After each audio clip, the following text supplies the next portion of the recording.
month before I was supposed to marry my childhood sweetheart. She brought a college guy to our new home and threw a wild party. When I got there, they were in the middle of a deep kiss. My fiancée, Ivy, just raised an eyebrow, completely unfazed. Leo, don't be so petty. It's just an apartment. I was just looking for a little fun. You're still the man my grandmother approved for me. My eyes burned. I pulled off my engagement ring, turned around, and walked out without looking back. Ivy figured I was just throwing a tantrum. She called her aunt, a real estate mogul, and asked her to pick out a villa for me. Aunt Vivian, I don't trust anyone else. Could you take Leo to pick one out yourself? A month later, thinking I had cooled off, Ivy showed up at the door of a seaside villa with 99 roses. I'd been up all night and was exhausted, so I kicked her out of bed to get the door. You need to learn some boundaries. Now that you're broken up, you shouldn't come around bothering your uncle. Ivy's eyes instantly turned red. She gritted her teeth. Tell Leo to come out here. The woman looked down at her, a smirk on her face. Your uncle just fell asleep. He doesn't have the energy to come downstairs right now. When I had gone to confront Ivy with the property deed, she was in the middle of a party at our apartment. Empty bottles were scattered all over the floor, their contents soaking into the custom sofa I had spent weeks picking out. Cheers and whoops echoed through the room, loud enough to shake the walls. The scene was a dagger, shattering the last of my illusions. I stared, frozen, at the two of them wrapped around each other. My hands and feet went cold, and I felt like the blood had stopped flowing in my veins. After a moment, someone spotted me standing in the doorway. The flirty, charged atmosphere suddenly grew heavy. Ivy's eyes darted away for a second before she regained her composure. The colorful party lights reflected a dozen different expressions on people's faces. It was only 30 feet, but it took me 5 minutes to cross the room. Ivy, you transferred our home to him. My eyes fell on the college student next to her. Ivy kept her arm around him, her tone careless. Chad said he didn't like living in the dorms, and this place is close to Berkeley, so I signed it over to him. A sharp pain lanced through my chest. Ivy, this was supposed to be our home. Do you have any idea how much thought I put into renovating this place? Do you know how much time I spent picking out the furniture? How much can an apartment be worth? Leo, don't be so petty. Don't worry, we'll still get married next month. I was just looking for something new. Tears welled in my eyes. I gave a sarcastic smile, pulled off my engagement ring, and dropped it into a champagne glass on the table. The thing is, Ivy, I don't want to marry you anymore. Her face went cold, her eyes flashing with anger. Leo, my grandmother has several lovers, and my mom has a boy toy on the side. Is it really fair to expect me to stay pure for you? The position of my husband is already yours. What more do you want? It felt like my heart had been ripped open, the pain raw and searing. I ignored her, turned my back, and walked away. Ivy kicked the coffee table hard and hurled a wine bottle against the wall. Leo, what wealthy heiress in San Francisco doesn't play around? The evening breeze was cool. The streets of San Francisco were crowded with people rushing home. I wandered aimlessly, losing count of how many times I was bumped into. A light drizzle began to fall, quickly turning into a downpour. I stared blankly at the world around me. The city was drowning in a curtain of rain, a wet blur where nothing was clear. The wind whipped the rain against me, leaving me a pathetic mess. The pain subsided for a moment, replaced by a wave of overwhelming sorrow. Memories of Ivy flashed before my eyes like a movie reel. Sweet, bitter, joyful, thrilling, then vanished just as quickly. I knew it was time to make a clean break with the past. A black Porsche pulled up in front of me. Her assistant rolled down the window and told me to get in. Vivian sat in the back, her tailored pantsuit radiating power. Vivian was the real estate tycoon, the beloved youngest daughter of the Miller family matriarch. After getting in the car, I kept my head down and respectfully mumbled, "Aunt Vivian." She gave a slight nod, handed me a towel without looking up, and went back to her work. Her voice was cool and pleasant, her English perfectly unaccented. I leaned against the window, trying to make myself as small as possible. "You're afraid of me," No, Aunt Vivian. Even though I tried to hide it, my voice was still hoarse from crying. Worried she'd get the wrong idea, I added, I'm just a little upset. Thank you, Aunt Vivian. If it weren't for you, I'd probably still be in the dark. That morning, Vivian's assistant had met with me and told me that Ivy had transferred the apartment to someone else. Our boss said you have a right to know. I took a deep breath and summoned my courage. Aunt Vivian, can I break off the engagement with Ivy? That's not something I can control. My heart sank. But if you really don't want to marry Ivy, you could always consider a different partner. At the end of April, San Francisco was hit with its first severe storm warning of the year. The freeways were closed, and the streets were flooded. Vivian had me stay at her place. When I got out of the shower, the puffiness around my eyes was even more noticeable. Vivian pulled 2 bottles of aged, rare wine from her cabinet and asked if I wanted a drink. I nodded and started downing glass after glass as if it were water. Vivian rested her chin on her hand. Her legs crossed elegantly, her calm eyes fixed on me. You're wasting my good wine, drinking it like that. I flopped onto the sofa and mumbled, the women in your family are the worst. Vivian couldn't help but laugh. Leo, you can't drag an innocent person into this and ruin my reputation. I hugged a throw pillow, feeling dizzy. Aunt Vivian, is there really no way to call off the engagement? Leo, this alliance is crucial for our families in San Francisco and Las Vegas. For some reason, the scene from that evening flashed through my mind again. Tears started rolling down my cheeks uncontrollably. I can't marry a woman who isn't faithful. Vivian moved closer, her hand gently wiping the tears from the corner of my eye. Ivy isn't the only unmarried woman in the Miller family. You have other options, Leo.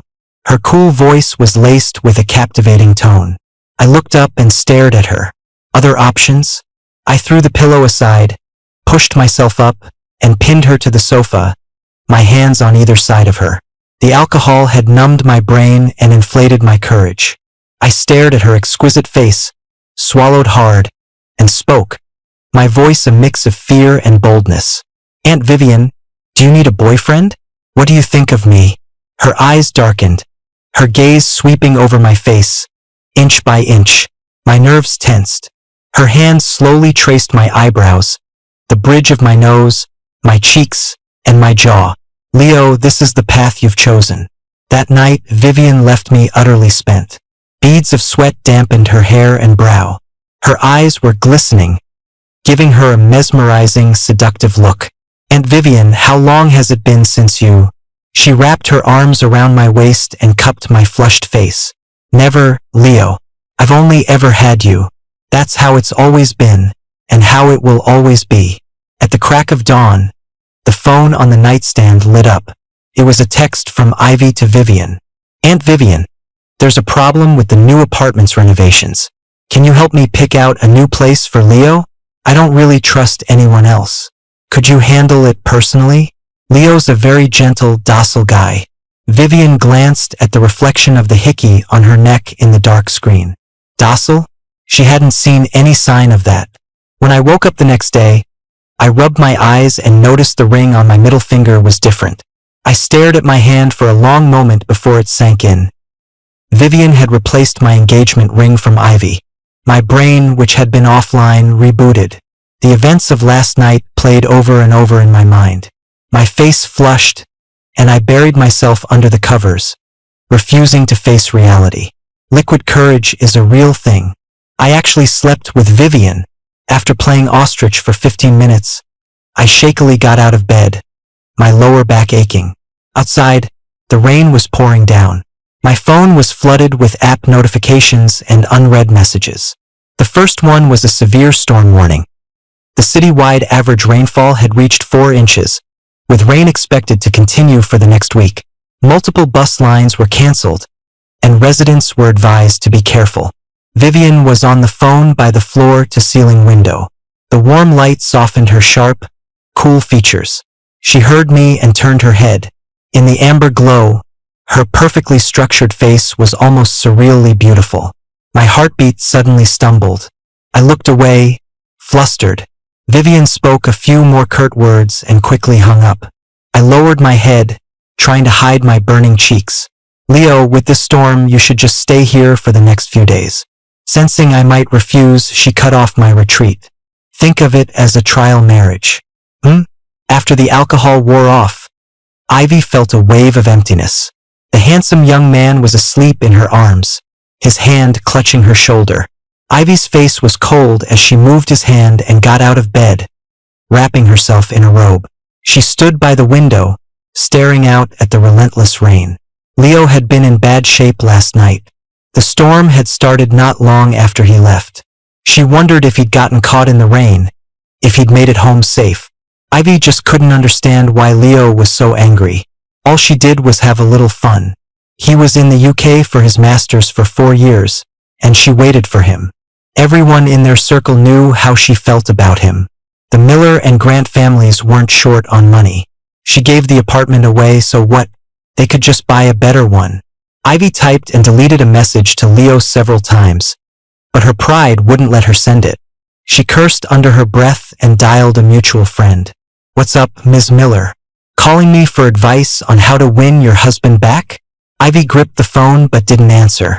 "I told you that keeping a guy on the side behind Leo's back would blow up in your face. So, how did he catch you?"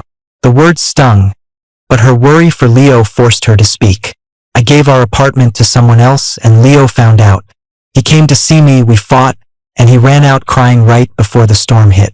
The person on the other end swore and hung up with a click. 10 minutes later, her friend texted her. "Asked around for you. Leo's at your aunt's place. He's safe." "Ivy, a word of advice. Nobody can help you with this. You need to go grovel for his forgiveness yourself. Don't wait until you've pushed him away for good to feel sorry." After reading the message, Ivy tentatively sent Leo a sticker. "This user is not on your contact list. Your message could not be sent." Ivy stared at the words, her eyes filled with fury. Leo actually dared to block her. The storm battered the city for a week straight. Vivian was like an insatiable fox, constantly demanding more of me. She toyed with the ring on my hand, her fingers circling over my heart. "From now on, this place is only for me." Her eyes, hidden beneath her hair, were predatory, filled with an intense possessiveness and even a hint of cruelty. I couldn't take it anymore. My eyes red, I whispered back, "Only you." Vivian smiled, satisfied, and planted a warm kiss on my eyelid. "Good boy." I clung to her shoulders like a small boat on a stormy sea, tossed about all night long. The next day, I stared at the dark circles under my eyes in the mirror, more determined than ever to go home. After psyching myself up, I knocked on the study door. Vivian was sitting at her desk, wearing a pair of rimless blue light-blocking glasses. I shuffled over to her and stammered. The rain stopped. "I should go home." She tapped the desk, gesturing for me to come closer. Vivian wrapped an arm around my waist. "All right, go back, pack your things, and move in here as soon as you can." I froze, repeating dumbly, "Move in? We're engaged. Shouldn't we live together?" Ivy and I had never lived together before getting married. Sensing my hesitation, Vivian softened her tone. "You slept with me. Don't you think you should take responsibility for that?" Wait, who was responsible for whom? After a lot of pleading and cajoling on my part, Vivian agreed to let me stay at home for a few days before moving in. I joyfully hopped off her lap and rushed back to the room to pack. Vivian leaned against the doorframe, watching me with a hint of melancholy. "Are you that happy to leave?" I pressed my lips together, trying to hide my wide grin. Vivian walked over and hugged me. "I'm really not used to sleeping in a cold bed by myself anymore." Her words stirred something in my heart. I mumbled into her chest, "It's not like I'm not coming back." Vivian ruffled my hair, a smile growing in her eyes. "Before I take you home, let's get some dinner." At the restaurant, Vivian noticed my indecisiveness. "You don't have to order everything at once. It's really hard to get a reservation at this private kitchen, and even then you have to wait forever. A friend of mine owns it. You can come anytime you want." During dinner, Vivian brought up our situation. "I'll explain everything to Mom as soon as possible." Mrs. Miller, the family matriarch, commanded respect on both sides of the law, and had built the Miller empire through ruthless determination. She valued face and reputation above all else. The time and venue for my wedding to Ivy had already been set. Swapping out the bride at the last minute was bound to generate a storm of media speculation.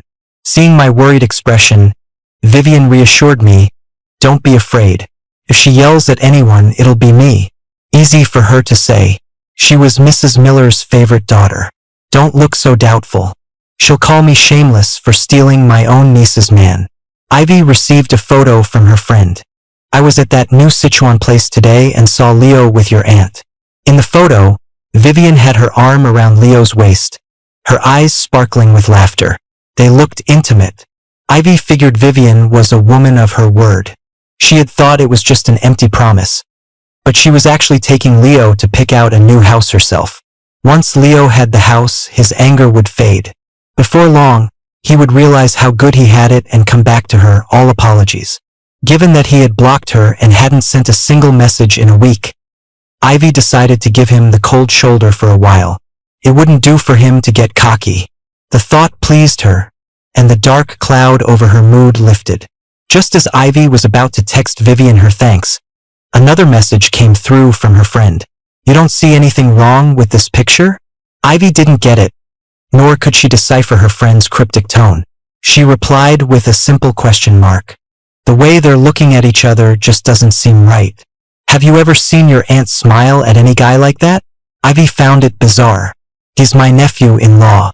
Isn't it normal for her to smile at him? Should she just scowl at him all the time? What about the hugging, holding, and interlocking fingers? She's helping me smooth things over with him. After all, he's mad at me right now." "Ivy, has it ever occurred to you that maybe, just maybe, your aunt and Leo are having an affair behind your back? You're overthinking it. My aunt is way too picky to fall for Leo. She has guys way better than him lining up for her, and she won't even give them the time of day." "Fine. Forget I said anything." After that, her friend went silent. Ivy ignored him and continued typing her thank you message. "Aunt Vivian, sorry Leo was so much trouble for you. Thanks for helping me talk to him. I'll treat you to dinner sometime." The Maybach pulled up to the Miller family estate, where the staff was lined up to greet them. Mrs. Miller stood inside, playing with her new parrot. To please her, the parrot was spouting all sorts of compliments. In her later years, Mrs. Miller had begun to delegate, leaving the family business to her children and grandchildren while she enjoyed a leisurely life of flowers and birds. Among all her descendants, her youngest daughter, Vivian, was her favorite. Vivian was strategic, bold, and forward-thinking. She was hard on others, but even harder on herself. Her ruthlessness reminded the matriarch of her own youth. But Vivian had gone off to build a real estate empire, showing little interest in the Miller family's core business. This was a source of considerable frustration for Mrs. Miller. The matriarch glanced at Vivian before turning back to feed the parrot with a small spoon. "What brings you here to see this old woman today?" The parrot's beady eyes darted around before it squawked, "Ungrateful child." Mrs. Miller roared with laughter. Afterward, mother and daughter sat down for tea. Vivian didn't beat around the bush. "Ivy made a mess of things and broke the Grant boy's heart, so I took the opportunity. The bride for the Miller-Grant wedding next month is going to be different." Mrs. Miller, who had seen it all, was so stunned by Vivian's directness that she was speechless for a moment. "Aren't you afraid your brother's family will raise hell when they find out? I have more power, more money, and more influence than they do. If they start a fight, they'll be the only ones embarrassed." Mrs. Miller set down her teacup, glaring at her daughter. "If they can't fight you, they'll come crying to me. You always cause me so much trouble." Vivian sipped her tea calmly, stating with certainty, "You want a son-in-law more than you want a grandson-in-law." Ever since Vivian turned 30, Mrs. Miller had been constantly trying to set her up. Worried that her daughter's standards were too high, she had even paid a fortune to bring in talented young men from back east for her to meet, hoping it would adjust her mindset. Growing up, Mrs. Miller had rarely seen Vivian show a clear preference for anything. She asked again, "Is he the one?" Vivian answered firmly, "Yes. For the rest of my life, it's him." During the few days I was home, Vivian and I stayed in touch constantly. At first, it was just simple good mornings and good nights, sharing pictures of our meals. Slowly, we started sharing funny stories from our day and even talking on the phone. One day, we ended up talking about my time studying in the UK. Vivian listened quietly, saying that the next time she went to the UK, I should show her around. Just before we hung up, Vivian's voice dropped. "Leo, I miss you. Can you please move in soon?" Her deep voice was like a hook, catching on the softest part of my heart. A current shot from my ear through my entire body, making my heart tremble. I mumbled a yeah and quickly hung up. Lying in my soft bed, I couldn't help but think about the call with my parents the day before. Mrs. Miller had called to apologize for Ivy's behavior and had set up a dinner to discuss the wedding next month. Vivian isn't getting any younger. Our family is getting the better end of this deal. Leo is like a grandson to me. I can't let the boy be wronged. My mom's voice had a hint of tears in it. "Leo, if you're hurting, you have to tell us." My dad, a shrewd businessman at heart, added, "I ran into Vivian at a dinner a few days ago. She told me what happened and said she's willing to transfer all her assets to your name as a guarantee that she won't become another Ivy. She's a little older, sure, but I honestly think she's a great choice. I had only wanted Vivian's help to get out of a bad situation, but I never expected her to go this far." Things had spiraled far beyond what I had imagined, and my heart was starting to spiral out of my control, too. Ivy was in the middle of a breakup when the call came. She had only started liking the guy because he was young and handsome, a blank canvas she could paint as she pleased. Most importantly, he reminded her of Leo before he left for the UK. Back then, Leo only had eyes for her, his gaze always filled with a special sparkle. After 4 years in England, Leo's world had expanded. He had a career he loved, more hobbies, a plan for his life. He put himself first and no longer revolved around her. This new Leo was effortlessly charming, which, for some reason, terrified her. She felt like he had grown wings and could fly away at any moment. One night, drunk, she called the college kid to pick her up, and that's how their mistake began. She let herself get lost in the affair. But in less than 3 months, she was bored. Leo was irreplaceable. No one could ever take his place. The guy stood before her with red-rimmed eyes, looking hurt. His whining annoyed her, so she transferred him another lump sum of money. "I've given you more than enough. Don't ever bother me again or else." After he left, sniffling, Ivy's mother called. She immediately launched into a tirade. "Ivy, have you lost your mind?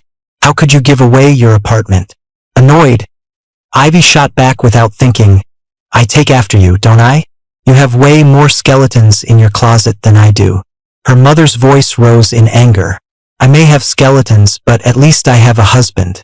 Unlike you, who managed to scare yours off before you even got married. Don't act so high and mighty. It's not like you're ever nice to Dad." After snapping at her, the words finally registered. "Scared him off? What do you mean?" "Exactly what it sounds like. Your fiancé is gone. The alliance between the Miller and Grant families can't just be broken off. The alliance isn't broken. Your fiancé just became your uncle." As soon as the weekly meeting ended, my assistant whispered that Ivy was waiting in my office and didn't look happy. I pushed open the door to find Ivy sitting in my chair. Her bloodshot eyes were fixed on me, a storm brewing in their depths. From her furious expression, I could tell she knew about Vivian and me. We stared at each other in silence for a long moment before she finally broke. Ivy shot up and violently swept everything off my desk, her face dark enough to drip ink. "When did you and Vivian get together?" She spat the words at me, her voice thick with rage. She was the one who cheated, and now she was the one throwing a fit because she couldn't handle the consequences. I gave a sarcastic smirk and retorted, "Ivy, what right do you have to question me? Weren't you the one who couldn't resist temptation? Weren't you the one who gave away the home I poured my heart into?" Ivy faltered for a second before reverting to her usual irrational, aggressive self. "So, because I cheated, you cheated too, just to get back at me? First of all, I didn't cheat. Second, you're not important enough for me to go find some random woman just to spite you. If looks could kill, her glare would have torn me to shreds. Then why Vivian? Is it that hard to understand? I don't want to marry you. Ivy's expression froze. She mumbled, lost. How is that possible? You love me more than anyone. The Grant family of Las Vegas and the Miller family of San Francisco had been friends for generations. Naturally, Ivy and I were childhood sweethearts. When we were kids, I'd find family parties boring and always drag her away to sneak off somewhere. We went to different elementary, middle, and high schools, but we always kept in touch online and planned to go to the same university. The day the acceptance letters from Berkeley arrived, Ivy confessed her feelings to me. She stood there holding a bouquet of flowers, stumbling over her words as she told me how much she cared. I lifted her sleeve and saw the cheat sheet she'd written on her arm, and I couldn't help but laugh. She scratched her head, embarrassed. I was just afraid I'd get nervous and forget my lines. Not long after we started dating, our families figured it out. As my dad put it, how can two people in love hide it from their eyes? In our junior year, our parents arranged our engagement, and Ivy took the opportunity to propose to me. After graduation, I went to the UK for my master's, while Ivy stayed in San Francisco to work in her family's business. 3 months after I returned, our wedding was put on the calendar. I thought I was going to marry the girl who had eyes only for me. I decorated our home with joy, but reality slapped me hard across the face. I looked at this woman, her lips trembling, her eyes filled with confusion, and realized that everything had changed. Ivy, the person I loved, was a girl who had eyes only for me.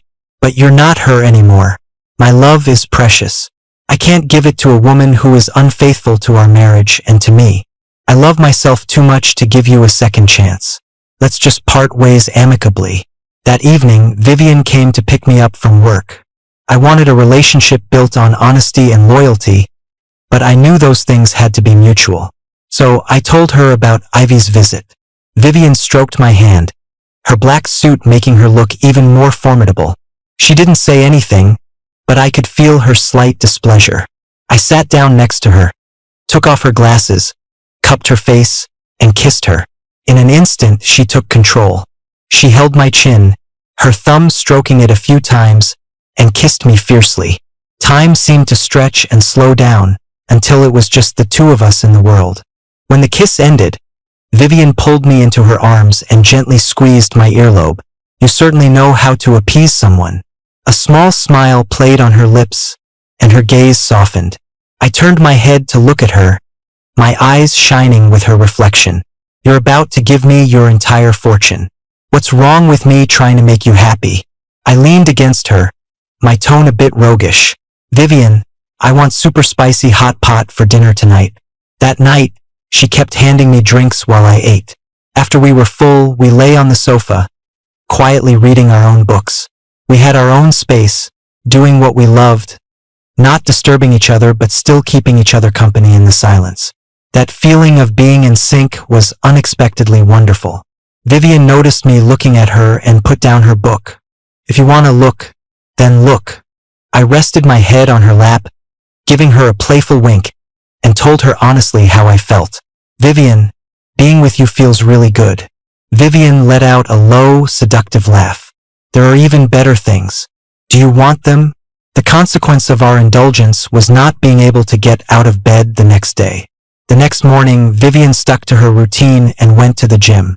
I stayed buried in the covers, drowsily trying to catch up on sleep. When Vivian was done, she pulled me out of the cocoon of blankets. A soft kiss landed on my forehead, with a clear intention of moving lower. Annoyed, I pushed her away. I haven't brushed my teeth. Vivian pinched my cheek. I don't mind. Just as she was about to leave, she ran into Ivy at the door, holding a bouquet of roses.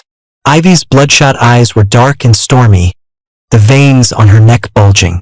Aunt Vivian, you took advantage of the situation. I asked you to help me pick out a house for Leo, and you stole him from me. Vivian looked down at her coolly. I will, of course, pick out a beautiful house. It will be for me and Leo, and it will have nothing to do with you. And another thing, you need to learn some boundaries. Now that you're broken up, you shouldn't come around bothering your uncle. Ivy's eyes instantly reddened. She gritted her teeth. Tell Leo to come out here. Vivian smirked. Your uncle just fell asleep. He doesn't have the energy to come downstairs right now. Ivy roared like an angry lion and swung a punch at Vivian. Vivian exercised regularly. Boxing was one of her few hobbies. She didn't even break a sweat dealing with Ivy's clumsy attack. When she realized she couldn't win, Ivy started shouting my name. Leo, I know I was wrong. Please come out. I want to see you. Vivian's face grew darker, a storm brewing in her black eyes. Ivy, don't push it. Your side of the family has been making a lot of moves lately. Do you think your grandmother doesn't know what you've been up to? Are you threatening me? Not at all. Your screaming is just going to disturb Leo's rest. Furious, Ivy took the matter to Mrs. Miller. Grandma, Leo and I started dating when we were 18. We were engaged at 21. He left for grad school at 22, and I waited 4 years for him. We have 8 years of history. He has to be my husband. Mrs. Miller continued to play with her parrot, watching Ivy's dramatic performance. He barely even knew Aunt Vivian before this. They saw each other a few times a year and barely spoke. She must have forced him. Grandma, you have to stand up for me. After letting her finish, Mrs. Miller put down the bird feeder. If you love Leo so much, then why were you seeing another man? Ivy swayed, her face turning pale. She looked down, her fingers curling into her palms. It was a moment of weakness, and I've already cut things off with that guy. He'll never show his face in front of Leo again. You shouldn't be telling me this. Vivian and Leo's marriage isn't something she can arrange on her own. But I really love him, Grandma. I've loved him since we were kids. He's the only boyfriend I've ever had. I can't imagine my life without him. She looked up, forcing a pained smile. Grandma, can't you help me? You've sided with Aunt Vivian so many times. Why can't you be on my side just this once? Mrs. Miller's face suddenly hardened, her authority radiating without a word. You think I'm playing favorites in this matter? Ivy took a deep breath, fighting against the pressure, and tremblingly spoke her mind. Aren't you? You're always so careful weighing costs and benefits. But now, with the wedding so close, you're letting her swap out the bride just like that. I had to hear about it from my mother. To make Ivy give up for good, Mrs. Miller organized a dinner at the estate, inviting my parents and all of the Miller family descendants. Just thinking about it was awkward. Vivian squeezed my hand. Don't worry, I'll handle everything. I don't like these occasions either. After we're married, we don't have to come back. My heart warmed. If we don't come home all year, aren't you afraid they'll talk about you behind your back? I care more about whether you're happy than what other people think. Meeting her dark, intense eyes, my chest burned. I looked away, smiling as I mumbled, "You say all the right things." From the moment we walked into the hall, Ivy's gaze was locked on me. I greeted everyone one by one. When I got to Mrs. Miller, I called her Grandma Miller out of habit. Vivian quickly corrected me. Call her Mom. Seeing my embarrassed face, Mrs. Miller laughed heartily. It's fine. If you're not used to it now, you can change it later. Ivy's face was grim, her hands clenched into fists at her sides. She gathered her courage, walked over, and looked at me expectantly. Leo, in front of everyone, tell us the truth about you and my aunt. Did she force you into this? Don't be afraid. All the elders are here. They'll make sure justice is served. Even now, Ivy still thought I had feelings for her. It was like everything I'd said before meant nothing. I answered her word by word, no. Vivian never forced me to do anything. I was the one who made the first move. Vivian put her arm around my waist. No, I was the one who had the idea first. I was the one who seduced Leo. Ivy staggered, her pupils constricting as a part of her world crumbled. That's impossible, it can't be. Mrs. Miller stepped in to take control. I've gathered everyone here today to make things clear once and for all. What happened between Leo and Ivy is in the past. He is now Vivian's fiancé. During dinner, Ivy tried to say something else, but her parents held her down, and they whisked her away as soon as the meal was over. As Mrs. Miller was discussing the wedding details with my parents, Vivian proposed postponing it. I don't want Leo to be treated unfairly. The new house isn't renovated yet. and the wedding was planned according to his and Ivy's tastes. When Mrs. Miller wouldn't budge, Vivian pleaded softly, "Mom, I've been single for over 30 years. It wasn't easy finding a husband." In the end, she lost to her youngest daughter's request. Back at home that night, the phrase "I was the one who had the idea first. I was the one who seduced Leo" kept replaying in my mind, and it started to feel off. I pestered Vivian about it. "You've been after me for a while, haven't you?" Vivian refused to answer, shutting my persistent questions down with a kiss. Every time I asked, she would kiss me, refusing to say a word. She supported my hips, and I looked down at her, feeling like I was drowning in the ocean of her eyes. I forgot my questions, forgot to call for help, and willingly gave up breathing. One thing led to another, and we ended up in bed. Afterward, I lay in her arms and asked her to sing me to sleep. Her husky, sultry voice singing a soft ballad was like the tip of a cat's tail brushing against my palm, a fine, tingly sensation that went straight to my bones. Her loving gaze enveloped me, her eyes filled with a fiery, sincere passion. I smiled, held her close, and drifted off to sleep. The person sleeping next to me spent most of the night tracing the lines of my face with her eyes. When exactly had she started coveting Leo? Vivian herself couldn't say for sure. During the 4 years Leo was in the UK for his master's, Vivian had visited him a few times on business trips, at her family's request. Seeing the brilliant young man on the lecture stage, she felt a gentle knock on the door to her heart. In that moment, she had only one thought. She wanted that star to shine brightly forever. When she heard the news that Ivy had given away their apartment, she knew her chance had come. She seized the opportunity, successfully bringing that star into her arms, filling a void in her life. The future was far more important than the past. Leo didn't need to know any of this. All he needed was to be loved. Nourished by that love, the star would never dim.